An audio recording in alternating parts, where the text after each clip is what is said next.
बाणासुर की कथा भगवान शिव की अनन्य भक्त और शिव की करुणा की अद्भुत मिसाल है।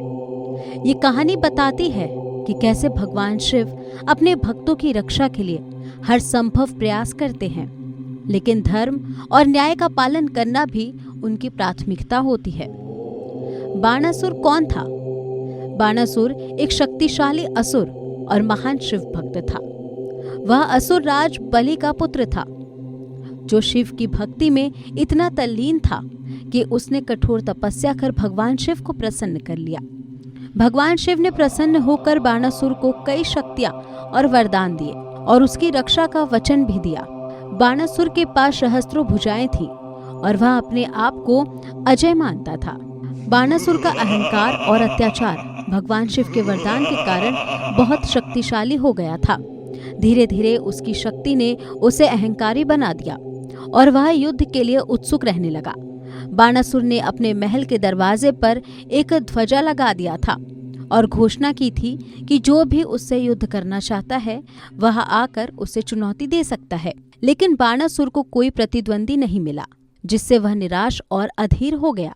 एक दिन उसने भगवान शिव से कहा कि उसे युद्ध का अवसर मिलना चाहिए। भगवान शिव ने मुस्कुराकर कहा कि उसे सही समय पर उसका प्रतिद्वंदी अवश्य मिलेगा।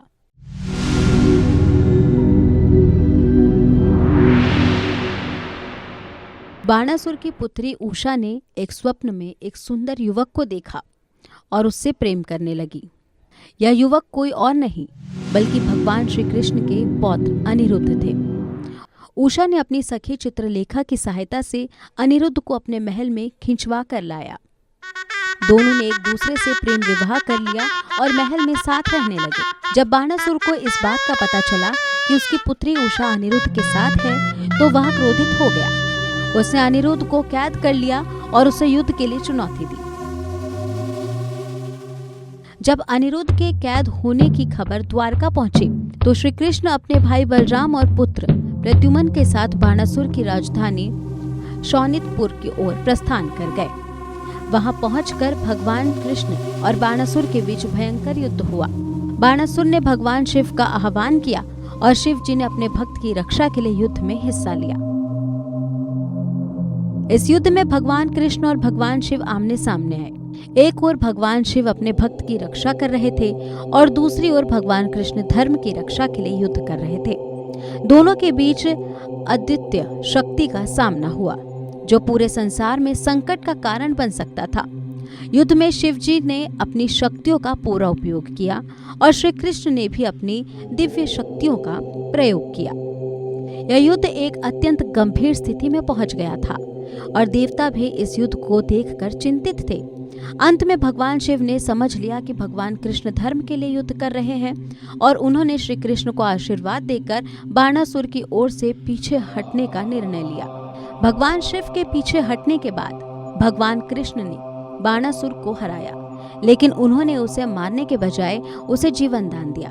भगवान शिव ने बाणासुर को आशीर्वाद दिया था कि वह हमेशा जीवित रहेगा।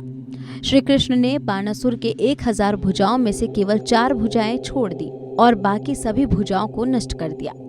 श्री कृष्ण ने बाणासुर को क्षमा किया क्योंकि बाणासुर शिव का परम भक्त था। उन्होंने उषा और अनिरुद्ध को एक साथ जाने की अनुमति दी और इस प्रकार कथा का सुखद अंत हुआ। बाणासुर की यह कथा भगवान शिव और श्री कृष्ण के आदर्शों को दर्शाती है।